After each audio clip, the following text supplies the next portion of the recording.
ನನ್ನ ದಯವಿಟ್ಟು ದೂರ ಹೋಗ್ಬಿಟ್ಟಿಯಾ ಮಗಳೇ. ಮನೆಗೆ ಒಬ್ಬಗ ಬರ್ತಾನೆ ಅಂತ ನಾನು ಇದ್ದೇನೆ.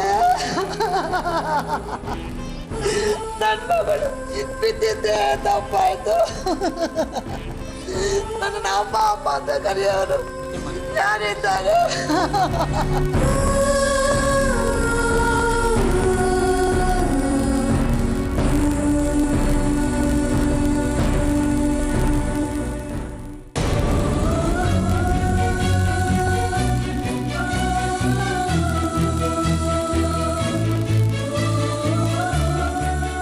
ಯಾಕಪ್ಪ, ಏನಾಗಿತ್ತು? ಎಲ್ಲ ನನ್ನ ಗ್ರಾಚಾರ. ಮೆಟ್ಲಿಂದ ಕಳಿಗಿಳಿವಾಗ ಜಾರ್ ಬಿದ್ದು ಹೊಟ್ಟೆಗೆ ಏಟಾಯ್ತು. ತಕ್ಷಣ ಆಸ್ಪತ್ರೆ ಕರ್ಕೊಂಡ್ ಬರ್ಲಿಲ್ವಾ? ಏನು ಆಗಲ್ಲ ಅಂತ ಸುಮ್ಮನಾಗಿದ್ವಿ. ಯಾಕೋ ಮಗು ಮೂವ್ಮೆಂಟ್ ಇಲ್ಲ ಅಂತ ಕರ್ಕೊಂಡ್ ಬಂದ್ವಿ. 4 ದಿವಸದಿಂದ ಇಲ್ಲೇ ಇದ್ದೀವಿ. ಆಪರೇಷನ್ ಮಾಡ್ತೀವಿ, ಮಗು ಉಳಿಸ್ತೀವಿ ಅಂತಂದ್ರು. ಆಪರೇಷನ್ ಮಾಡಿದ್ರಾ? ಮಾಡಿದ್ರು. ತಾಯಿ ಮಗು ಇಬ್ರನ್ನ ಉಳಿಸ್ತೀವಿ ಅಂದ್ರು. ಆಮೇಲೆ ತಾಯಿ ಬೇಕಾ ಮಗು ಬೇಕಾ ಅಂತ ಕೇಳಿದ್ರು. ಈಗ ನೋಡಿದ್ರೆ ತಾಯಿನೂ ಇಲ್ಲ ಮಗುನೂ ಇಲ್ಲ.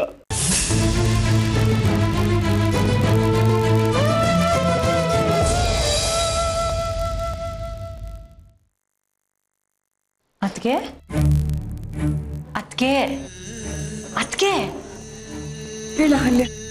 ಆಗ್ಲಿಂದ ಕೂಗ್ತಾ ಇದ್ದೀನಿ. ಏನ್ ಇಷ್ಟೊಂದು ಯೋಚನೆ ಮಾಡ್ತಿದ್ದೀರಾ? ಹೀಗೆ ನಮ್ಮ ಆರ್ತಿ ಹೋಗ್ಬಿಟ್ಟಿದ್ದಾಳ ಅಂದ್ರೆ ಆಕೆ ಏನೋ ಮಾಡಿ ಮೇಲಿಂದ ಉರುಳಿ ಬಿದ್ರಂತೆ. ಸಿಕ್ಕಾಪಟ್ಟೆ ಪೆಟ್ಟಾಗಿದೆ. ಹಾಗಾಗಿ ತಾಯಿ ಮಗು ಇಬ್ರು ಹೋಗ್ಬಿಟ್ರು. ಈಗ ನಮ್ಮ ಸೊಸೆಗೆ ಹಾಗೆಲ್ಲ ಏನೂ ಆಗಿಲ್ವಲ್ಲ ಅಂತ ಹೇಳ್ದೆ. ಅಲ್ಲ ಹಲ್ಯ, ಮಗು ಮತ್ತೆ ಆರ್ತಿ ಹಾಗೆಲ್ಲ ಏನು ಆಗಲ್ಲ ಅದಕ್ಕೆ. ನೀವು ನೋಡ್ತಾ ಇರಿ, ನಮ್ಮನೆ ಮೊಮ್ಮಗು ಗುಂಡು ಕಲ್ಲಿನ ಹಾಗೆ ಹುಟ್ಟತ್ತೆ. ನೀವೇನು ಯೋಚನೆ ಮಾಡಬೇಡಿ ಅದಕ್ಕೆ. ಆರ್ತಿಗೆ ರಕ್ತ ಕಡಿಮೆ ಆಗಿದೆ ಅಂತೆ. ಏನಾದ್ರೂ ಹೆಚ್ಚು ಹೋಗ್ಬಿಡ್ತಾಳ? ಹಾಗೆಲ್ಲ ಏನೂ ಆಗಲ್ಲ. ನೀವು ನೋಡಿ, ನಮ್ಮ ವಂಶದ ಕುಡಿ ಆರೋಗ್ಯವಾಗೇ ಹುಟ್ಟುತ್ತೆ. ಮುಖ್ಯವಾಗಿ ನೀವು ಧೈರ್ಯ ಕೆಡಬಾರ್ದು ಅಷ್ಟೇ. ಅದಕ್ಕೆ ಏನ್ ಸುಮ್ಮನೆ ಇದ್ದೀರಾ? ನಾನು ಆಗ್ಲಿಂದ ಮಾತಾಡ್ತಾನೆ ಇದ್ದೀನಿ. ಏನಾದ್ರೂ ಮಾತಾಡಿ ಅದಕ್ಕೆ.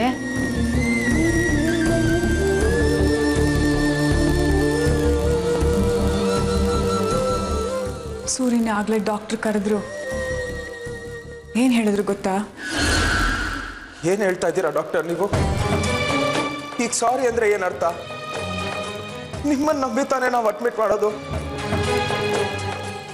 ಹಾಗಿದ್ರೆ ಆರ್ತಿಯವರು? ಛೆ, ಹಾಗೇನಿಲ್ಲ. ಆರ್ತಿಯವರ ಮೈಯಲ್ಲಿ ಬ್ಲಡ್ ಶಾರ್ಟೇಜ್ ಆಗಿದೆ.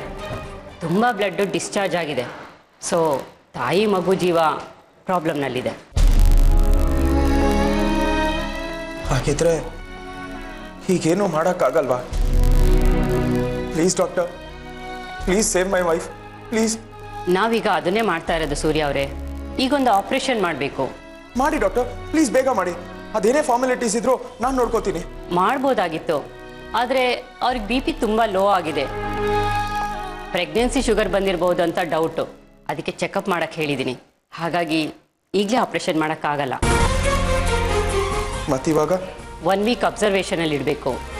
ಸಿಚುಯೇಷನ್ ಏನು ಕ್ಲೈಮ್ ಮಾಡುತ್ತೋ ಅದನ್ನೆಲ್ಲ ಮಾಡಲೇಬೇಕು. ಅವ್ರಿಗೀಗ 7.5 ತಿಂಗಳು ನಡೀತಾ ಇದೆ. ಇದು ಸ್ವಲ್ಪ ಡೇಂಜರ್ ಪೀರಿಯಡ್. ಒಂದು 10 ದಿನ ಆದಮೇಲೆ ಪರಿಸ್ಥಿತಿ ಒಂದು ಲೆವೆಲಿಗೆ ಬಂದಮೇಲೆ ಅವರಿಗೆ ಸಿಸೇರಿಯನ್ ಮಾಡಬೇಕಾಗ್ಬೋದು. 1 ವಾರನ? 1 ವಾರದಲ್ಲಿ ಏನಾದರೂ ಹೆಚ್ಚು ಕಡಿಮೆ ಆದರೆ? ಸೂರ್ಯ ಅವರೇ, ನಾವು ಅದನ್ನೆಲ್ಲ ನೋಡ್ಕೊಳ್ತಾ ಇರ್ತೀವಿ, ಹಾಗಾಗೋದಕ್ಕೆ ಬಿಡೋದಿಲ್ಲ. ಆದರೆ ನಾನು ನಿಮ್ಮ ಹತ್ರ ಒಂದು ಮುಖ್ಯವಾದ ವಿಷಯ ಮಾತಾಡೋದಕ್ಕೆ ಅಂತ ಬಂದೆ. ಏನು ಹೇಳಿ ಡಾಕ್ಟರ್? ಏನಿಲ್ಲ, ಇದರಲ್ಲಿ ತಾಯಿ ಅಥವಾ ಮಗು ಇಬ್ಬರಲ್ಲಿ ಒಬ್ಬರನ್ನ ಮಾತ್ರ ಉಳಿಸೋದಕ್ಕೆ ಸಾಧ್ಯ.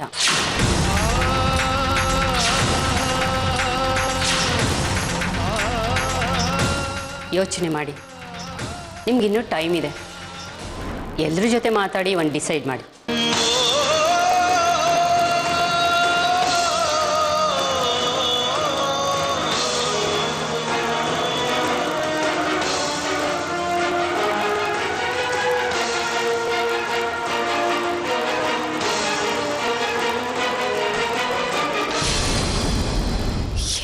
ನೀವು ಹೇಳ್ತಾ ಇರೋದು?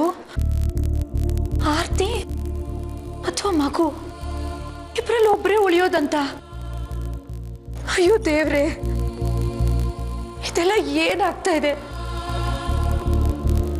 ನಮ್ಮ ಮನೆ ಮಕ್ಕಳು ಸೊಸೆ ಅಂದ್ರೆ ಗ್ರಹಚಾರನೇ ಸರಿಯಾಗಿಲ್ಲ. ಯಾರ ಕೆಟ್ಟ ದೃಷ್ಟಿ ತಾಕ್ತೋ ಏನೋ. ಇದೆಲ್ಲ ಆದಿತ್ಯನಿಂದಾನೇ ಆಗ್ತಾ ಇರೋದು. ಪ್ರತಿ ಸಲ ಅವ್ನು ಕಳೆದು ಹೋಗೋದಂತೆ, ಇವ್ರು ಹುಡ್ಕಾಡೋದಂತೆ. ಈಗ ಹೀಗಾಗಕ್ಕೂ ಅವನೇ ಕಾರಣ. ನೆನ್ಪಿದ್ಯಾ ಅದ್ಗೆ? ತಾಳಿ ಕಟ್ಟುವಾಗ್ಲೂ ಪಕ್ಕದಲ್ಲೇ ಕೂತಿದ್ದ.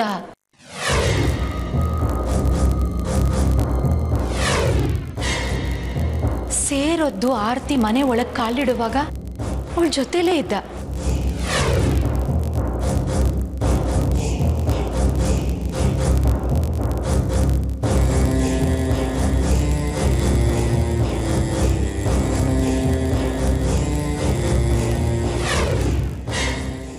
ಆರ್ತಿ ನಮ್ಮೆಲ್ಲರ ವಿರುದ್ಧ ತಿರುಗ್ ಬೀಳೋಕೆ ಈ ಆದಿತ್ಯನೇ ಕಾರಣ.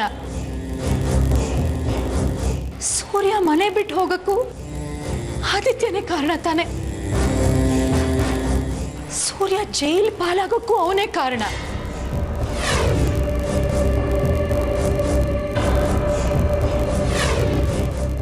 ನಮ್ಮ ಮನೆಯವರೆಲ್ಲ ಕೋರ್ಟ್ ಹತ್ತಿದ್ದು ಆದಿತ್ಯನಿಂದಾನೆ.